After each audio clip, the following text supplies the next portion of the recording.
또 다른 보혜사 할렐루야 문안합니다. 함께 하실 하나님 말씀, 오늘은 신약 요한복음입니다. 7장 37절로 39절입니다. 명절 끝날 곧 큰날에 예수께서 서서 외쳐 가라사대 누구든지 목마르거든 내게로 와서 마시라. 나를 믿는 자는 성경의 이름과 같이 그 배에서 생수의 강이 흘러나리라 하시니, 이는 그를 믿는 자의 받을 성령을 가리켜 말씀하신 것이라.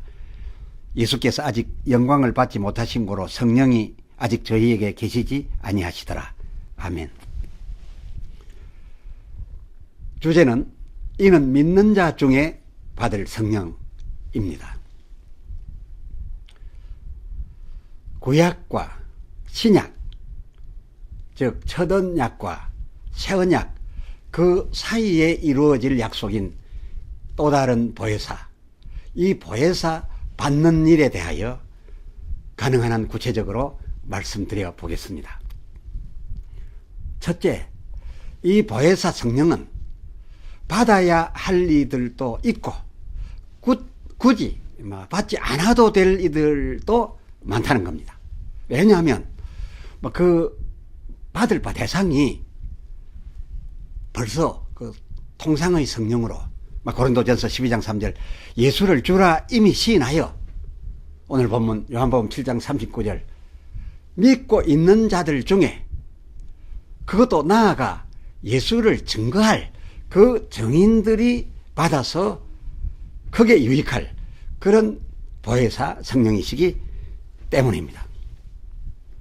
둘째, 하면 이 보혜사를 가리켜서 다른 보혜사, 또 다른 보혜사라 하였으면 어떤 의미인 걸까요? 전편에서 말씀드렸거니와 그건 예수님 자신이 본래 요한복음 1장 1절 아버지와 함께 있어 오신 말씀으로서 아버지의 뜻에 따라 이 말씀하고 계신 그때엔 요한복음 1장 14절 말씀이, 예수님이 말씀으로 있던 그 말씀이 육신이 되어 오사 저희를 육적으로 만나고 계셨으나 이제 일을 다 마치시고 하늘에 오르면 아버지께 구하여 지금 오르는 이 몸과는 달리, 지금 동안 저희 제자들과 만나주신 그 몸과는 달리 당신께서 다른 형질, 곧 또 다른 성령 보혜사로 오시겠다 심히 그 또 다른 이라고 한 다름이었고, 뿐 아니라 육신으로 오셨을 때에는 저희 그 히브리서 1장 1절 옛 조상들에게 선지한 그대로 이사야 53장 2절 그는 연한 순 같고 마른 땅에서 나온 줄기 같아서 그야말로 그의 이 33년간은 히브리서 2장 7절 천사만 못한 존재였댔으니 흠모할 만한 아름다운 것이 그저 없었으나, 그러나 그가 그런 몸으로 왔었기 때문에, 또 그런 몸으로 올 필요가 있어서 그런 몸으로 왔었기에 히브리서 1장 그 3절 종반절 능히 죄 가운데 있는 자기 백성의 죄를 정결케 하는 일을 하실 수가 있었고, 이 일을 마침으로써 높은 곳에 계신 위엄의 우편에 올라가 앉게 되었었습니다.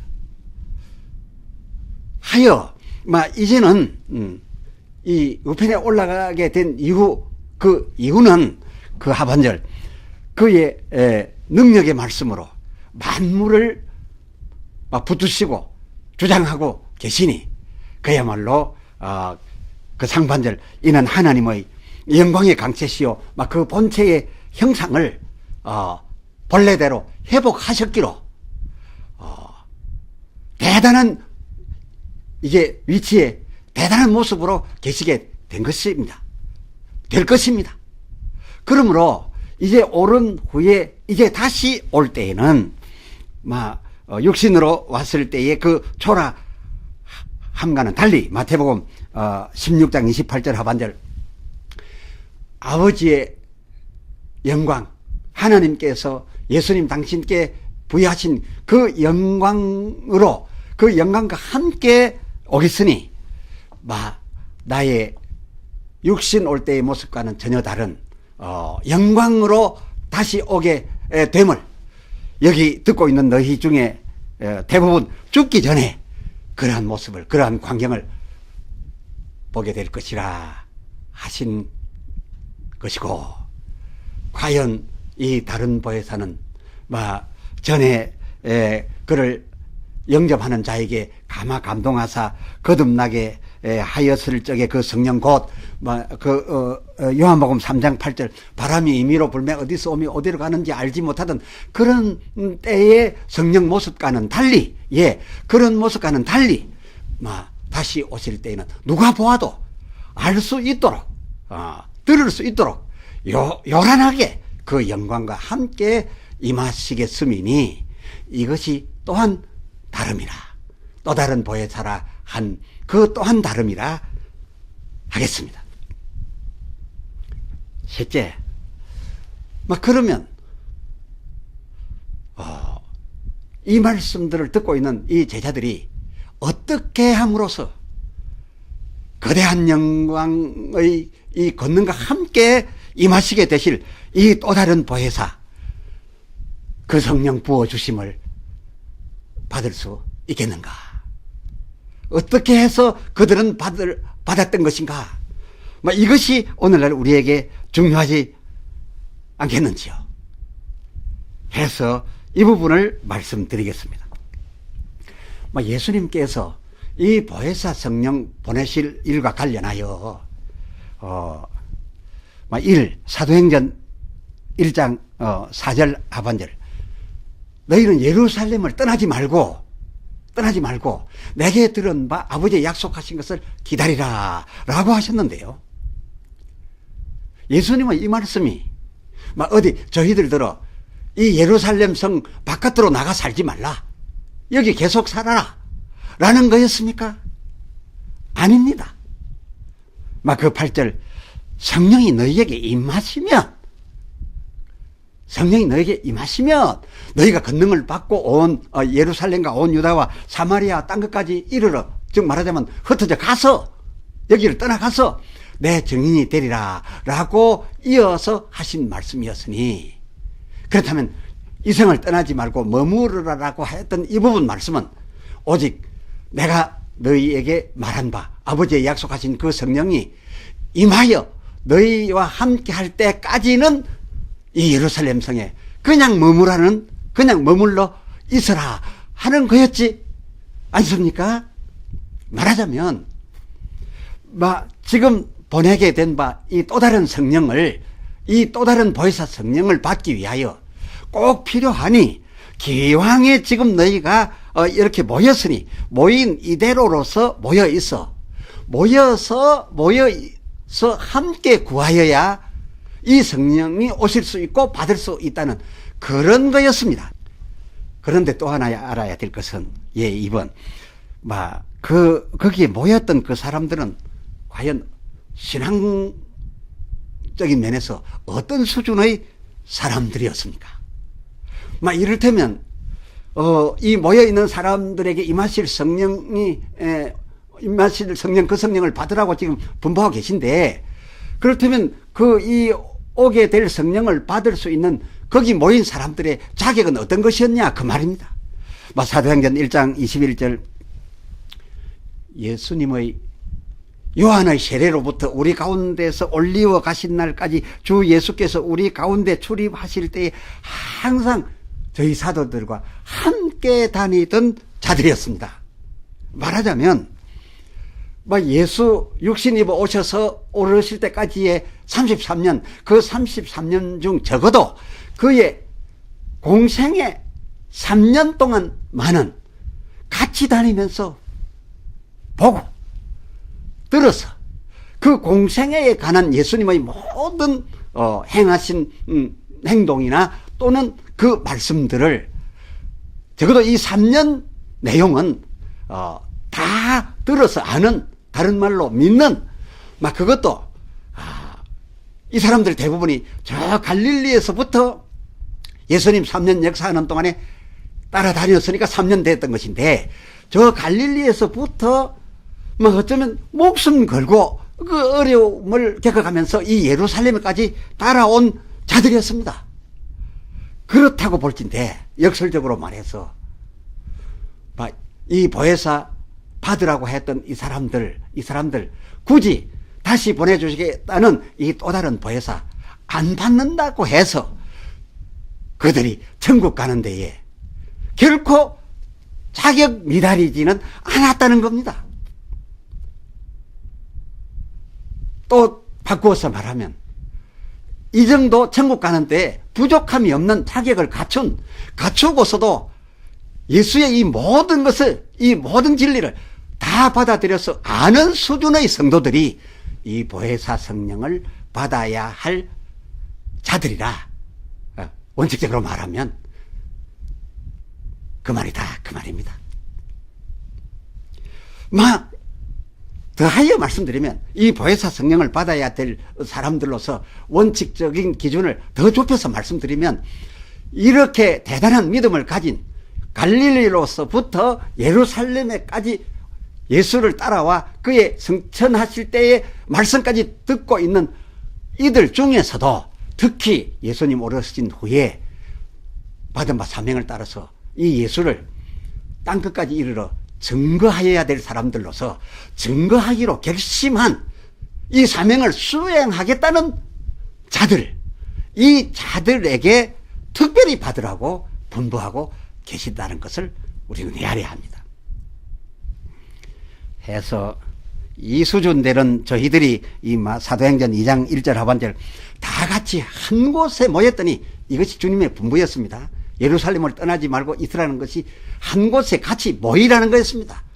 그래서 저들은 다 같이 한 곳에 모였더니, 사도행전 2장 1절이었죠. 모였더니 사도행전 1장 15절 모인 무리의 수가 약 120명 정도 되었다라고 한 데서 아까 약 120명 정도라고 말씀을 드렸습니다.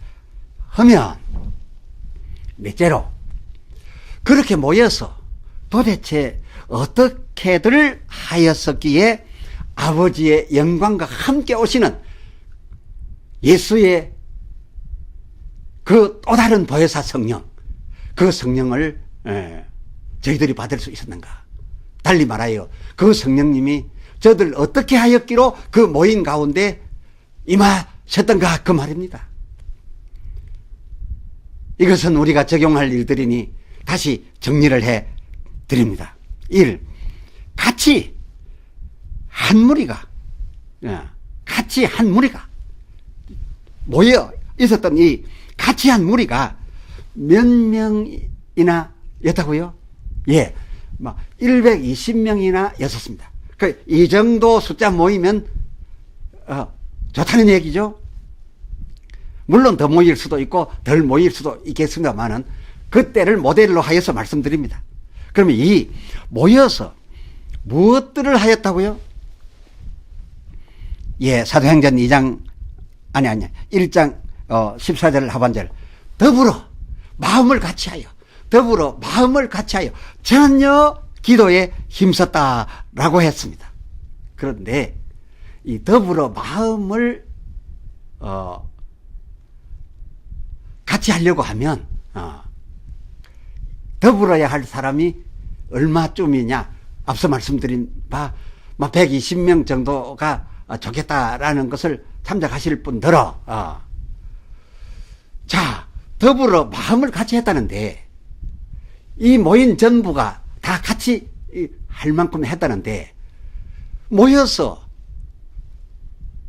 물론 기도하는 일을 중점적으로 하였겠습니다만은, 그러나 더불어 마음을 같이 하려고 한다면은 어떻게 해야 되겠습니까? 오로지 성령 강림에 관한 이 분부라든지 받으면 무슨 것이 유익하다든지 하는 이 성령 강림에 관한 내용을 아주 정해가지고서 성령 강림 그 하심을 받을 목적으로 하는 그 부류의 말씀들이 필요했을 것이고, 또 뭐 다른 바 복받은 간증 아니면은 병 고침 받은 간증 이런 것이 아니라 오히려 병을 고쳐줄 수 있는 능력을 행하여 전하는 말씀을 확실히 증거할 수 있는 등의 어찌하였더니 능력이 나타났고 병을 고칠 수 있었다라든지 이 보혜사 성령 오셔서 나타낼 수 있는 이러한 분야의 간증들이 그 기도를 중점적으로 하는 그 집회의 수반이 되어야 한마음 한뜻이 되어 같은 목적으로 그 집회를 유지해 가겠지요. 이것도 크게 참고할 일입니다. 또 3번 하면 그렇게들 한 얼마 만에 이 보혜사 성령이 그렇게 하는 저들에게 임하셨습니까? 아시죠? 사도행전 2장 1절 그 오순절 날에 임하심을 받았으니 그 모여 기도한 것은 분부받은 후 11일간이었습니다. 그렇습니다. 앞에서 말씀한 이런 조건들을 구비하여 전혀 기도를 중점으로 하는 이런 집회가 계속된다라고 한다면 최대 10일이었습니다. 그 10일 정도 안에 이 보혜사 성령은 임하신다는 겁니다. 꼭 10일은 아닙니다. 그러면 그처럼 전혀 마음을 같이하여 그런 기도 중심적 또 목적이 제한된 목적 중심적 말씀과 간증을 더불어 가면서 하는 이 집회를 하려고 하면 그래서 마음을 전혀 같이 하고 흐트러지지 않고 한마음이 되도록 하려고 하면 그 모인 자들 가운데 매일이라든지 2, 3일 만에 한 번씩 집에 왔다 갔다 해서 되겠습니까? 그래도 될 일 아니고 또 이것저것 자기 일 세상사 자기 일들 다 신경 쓰거나 관여해 가면서도 이 성령 받기 위하여 그 모인 무리가 전체 한마음 한뜻이 되기에는 가능할 일이 아니었습니다. 그렇다라고 한다면 이들은 이런 한마음 한뜻 되기 위하여 어떻게 중간에 가야 될 수 있고 해야 되는 일을 해결했겠습니까? 먹으러도 가야 되고 등등 옷도 갈아입어야 되고 거기에 모여서 말씀은 들었으나 잠을 자려고 하면 이불도 필요하고 했을 텐데 어떻게 해결했냐? 그것은 이 예루살렘에 임하였던 성령 기록 속에까지는 한꺼번에 다 기록이 안 됐으나 그 후 또 다른 고을에 있었던 이 성령 강림한 그런 사례로서 그 해결책을 우리가 유추해서 강구해 낼 수 있겠습니다. 저들도 마치 예루살렘 마가다락방에서와 같이 그 사도행전 한참 넘어갑니다. 사도행전 1장 2장이 아닌 저 4절로 넘어갑니다. 그 후 사도들이 가서 고을에서 행한 일이니까요. 사도행전 4장 32절 한마음 한뜻이 되어 그 31절 빌기를 다함에 어느 정도 기간이 됐다는 거죠. 모인 곳이 진동하더니 역시 요란하지요. 무리가 다 성령의 충만함을 받았다라고 했는데요. 하면 그들이 그 집회 기간 중 한 곳에 모여 그 현장을 벗어나지 아니하고 계속적으로 한마음 한뜻 된 채로 흐트리지 아니하고 전력 기도 집회하기 위하여 숙식을 비롯한 갔다 왔다 해야 될 이런 문제들을 어떻게 해결했느냐? 저들이 어떻게 해결했다고요? 그 32절 하반절, 사도행전 4장 32절 하반절. 서로 통용. 그렇습니다. 서로 통용했습니다. 우선 가까이에 있어서 바로 가서 공급을 할 수 있는 사람들이 좀 많이 갖고 와서 그 무리가 쓸 수 있는 것을 서로 내 것 내 것이라 하지 아니하고 그냥 함께 다 자기 것처럼 여유 있게 준비할 수 있는 사람들이 가져서 그것을 갖고 와서 일단 거기에 모여서 성령 받아야 될 사람들을 가지 않아도 되도록 다 나누어 먹고 나누어 입고 덮음으로써 그 현장에 전혀 마음을 같이 할 수 있도록 모여 있을 수 있었다라는 겁니다. 가지 않으면 안 될 이런 부분들을 서로 통용으로서 해결했었다라는 거 아닙니까?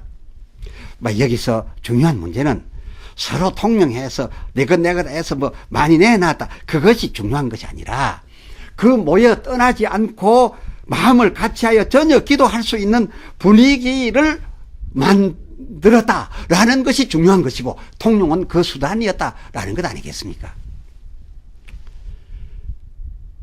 지금까지 말씀드린 이 또 다른 보혜사 받기 위한 그 규격과 여러 조건들은 이 또 다른 보혜사를 받아야 하겠어서 받고자 하는 분들에게 제공된 모델로서는 최대 규격의 모델이겠으니, 이 성령 받도록 이 규격대로 한다면 이 수준 안에서 여러분은 받을 수 있으실 것이니 그리 어려운 일은 아니겠습니다. 할렐루야. 기도합시다. 하나님 아버지, 오늘은 또 다른 보혜사에 관하여 이어 어떻게 하면 그 필요로 하는 이들이 오늘날도 마찬가지로 임하심을 입어 그때 사도들이 땅끝까지 이르러 그 따르는 표적으로 말씀들을 확실히 증거하고 그와 같은 신세가 되지 아니하고 핍박을 받고 관원들에게 불려갔을지라도 능히 저들이 깜짝 놀랄 정도로 대답해 줄 수 있었으며, 또한 순교를 할지언정 흔들리지 않게 되었던가 하는 면에 대하여 생각을 하였나이다. 하면 이 오순절 다락방과 그 이후에 다른 고을에서 있었던 이 또 다른 보혜사 임하심과 그 역사심이, 또 받도록 저들이 구성한 그 환경이 어떠한 것인지 오늘날 우리들도 구하여 받을 수 있는 조건과 규격이 되겠사오니 주여 이것을 참작하여 필요한 모두가 받게 하여 주시옵소서. 그때와 같이 이처럼 하여 모인 무리가 구하오면 임하여 온 무리 가운데 충만 역사시사 무리 전체 개인에게 불의 혀같이 갈라져 임하여 각각에게 주 되어 주시옵소서. 우리 주 예수 그리스도의 이름으로 간절히 구하여 기도드리옵나이다. 아멘.